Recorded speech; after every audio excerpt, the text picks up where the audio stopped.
I used to really like typing up letter after letter with my views and putting them in my blog.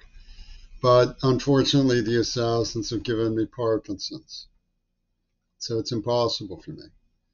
So I have to do it this way. I will explain why I am suspicious and don't like American foreign policy very much.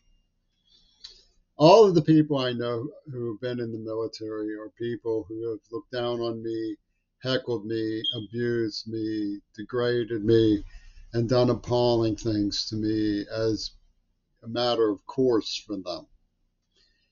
I also know that they were the type who would occasionally play nice and ask me to help them with their homework.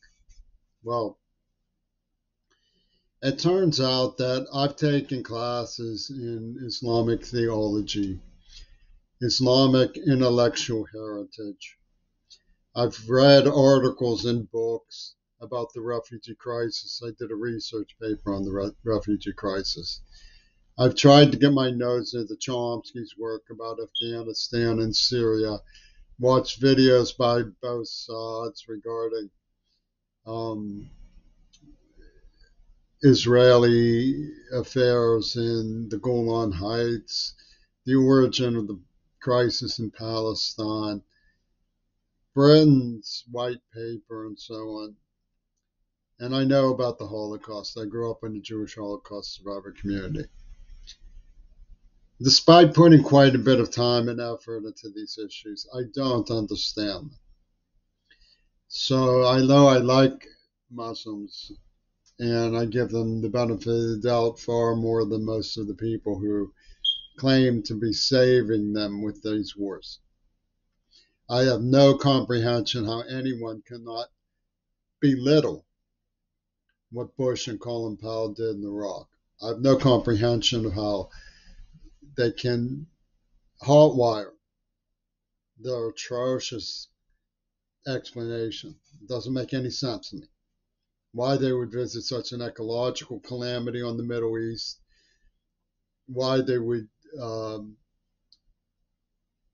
constantly scapegoat Iran and build an axis of hatred around North Korea, Russia, and Iran. It makes no sense to me.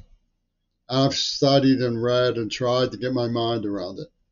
My point is that the people who claim to know the best and try to do the recruiting and the bullying, I am absolutely sure have no comprehension of it. And the reason I know that is because I've made a major effort in attempts to understand. I know where to go to look for information. For example,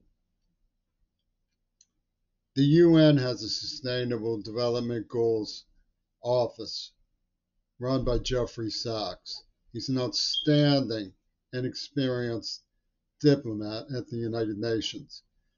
You can go to him and ask for references of where to look for issues like these, where to look for issues and information to get a clearer picture of Syria and what America's role should or should not be in Syria. I wouldn't dream of going to the New York Times, to military sociology, UW dialectical. I wouldn't dream of it because I know those people. I know that they don't work harder at academic understanding than me, and I still don't understand those issues. I know that there are things that inhibit me, like deafness and other priorities in my life. And they belittle me as though they can't comprehend that. They belittle me as though they can't comprehend that a person with neurological injuries who is deaf, trying to make a living to get off his family's back for income, wouldn't want to follow them into a landscape of fire and brimstone that they created to rescue people they can't stand and know nothing about. I mean, it's foolishness.